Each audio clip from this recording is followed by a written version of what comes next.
Sir 12 तारीख को घटना ऐसी हुई है जिस सेम खसारा नंबर में आधी भूमि पर उन लोगों को परमिट दिया गया है, अथॉरिटी में काम कर रही है, आज भी काम चल रहा है। और सेम ही खसारे नंबर पे किसान के पूर्व में बने हुए घर थे, बिना नोटिस देकर के अथॉरिटी आई है, तोड़ने आ गई। विद असिस्टेंस नोएडा पुलिस वहां पर मौजूद थी। असिस्टेंस में जो नोएडा अथॉरिटी की खुद की पुलिस है और खुद के अधिकारी हैं, उन लोगों ने किसानों के ऊपर अत्याचार किया, लाठीचार्ज हुआ, जैसे कि सब लोगों ने देखा सर। मैंने माना सर, और मैं इस बात का बहुत बहुत धन्यवाद करता हूँ नोएडा पुलिस में कि नोएडा पुलिस के अधिकारियों ने किसानों को बचाने का प्रयास किया, उन पर अत्याचार नहीं किया, जबकि नोएडा अथॉरिटी की जो पुलिस थी वो उसको मार रही थी किसान को, ये सबने देखा।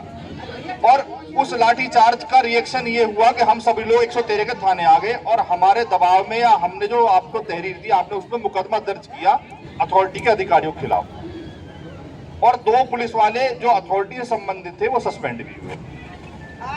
उस सस्पेंशन के बाद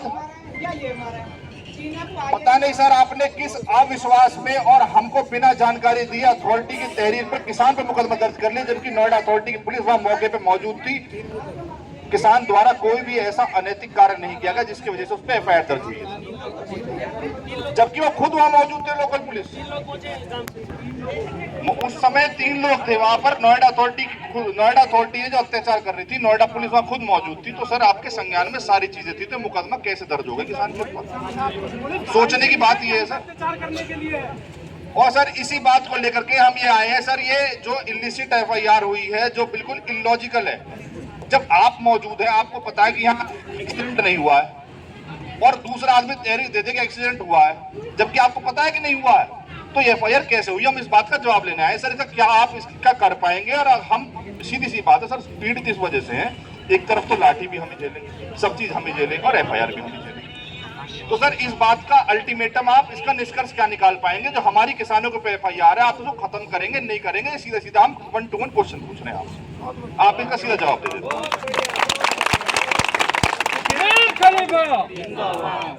सुनो 12 तारीख का देखिए जो इंसिडेंट हुआ वो अत्यंत दुर्भाग्यपूर्ण इंसिडेंट हुआ। आप लोगों ने वीडियो भी देखा। हमारी चौकी का एक सब इंस्पेक्टर, जो आपके सब इंस्पेक्टर, एक किसान जो थे उस समय यहाँ पे बताएं चेतन कहाँ पे हैं, उनको बचाते हुए भी देखे। हम ये नहीं कह रहे कि वो गलत हुआ। हम लोगों ने तुरंत ही उस दोनों को, डेपुटेशन पे थे, तुरंत ही 2 घंटे के अंदर ही सस्पेंड कराया दोनों को। एक गाजियाबाद से अटैच था, एक इसमें नोएडा से अटैच था, क्योंकि प्राधिकरण में जो सिपाही जाते हैं वो एक डेपुटेशन मान लिया जाता है। हमने दोनों को सस्पेंड कराया। जो आप लोगों ने 307 की तहरीर दी, वो तहरीर पे तत्काल मुकदमा पंजीकृत किया गया।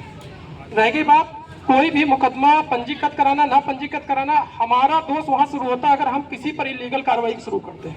ठीक है, मुकदमा 100 लिखे जाते हैं, 50 में चार्जशीट लगती है, 50 में एफआईआर लगती है, ना सभी में 100% चार्जशीट लगती है, ना 100% एफआईआर लगती है। हम बिल्कुल भी एक भी पैसा अन्याय नहीं करेंगे।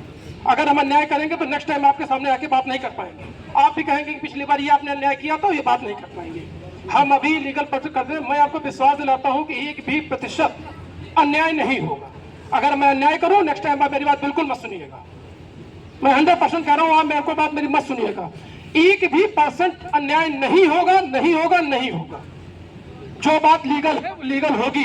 अगर उन सिपाहियों ने दोष किया है, उनके विरुद्ध निश्चित कठोर कार्रवाई होगी, विभागीय कार्रवाई भी होगी, और अगर उन्होंने आपराधिक कृत्य किया वो भी कार्रवाई होगी, ताकि कोई भी पुलिस, कोई भी व्यक्ति, किसी को भी, एक एज ए किसान छोड़िए, किसी भी राह चलते मजदूर या किसी को भी ऐसे मारने का परमिशन नहीं देता है।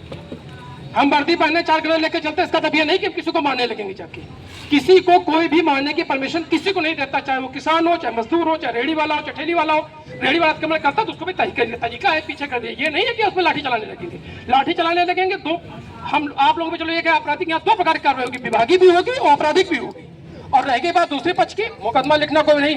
1 भी % अगर मैं कोर्सिव एक्शन लूं गलत तरीके से, तो आप मेरे चढ़ के बैठिए आके कि साहब मैंने किया नहीं, आपने कोर्सिव एक्शन ले लिया। मैं आपको विश्वास दिलाता हूं, किसी भी प्रकार का गलत एक्शन किसी भी के लिए, चाहे वो किसान हो, चाहे मजदूर हो, चाहे रेहड़ी वाला हो, चाहे ठेली वाला हो, जो कोई भी पीड़ित हो, उसके साथ जब तक मैं हूं नहीं होगा। देखिए सुनिए भाई साहब, मुकदमा लिखाना कोई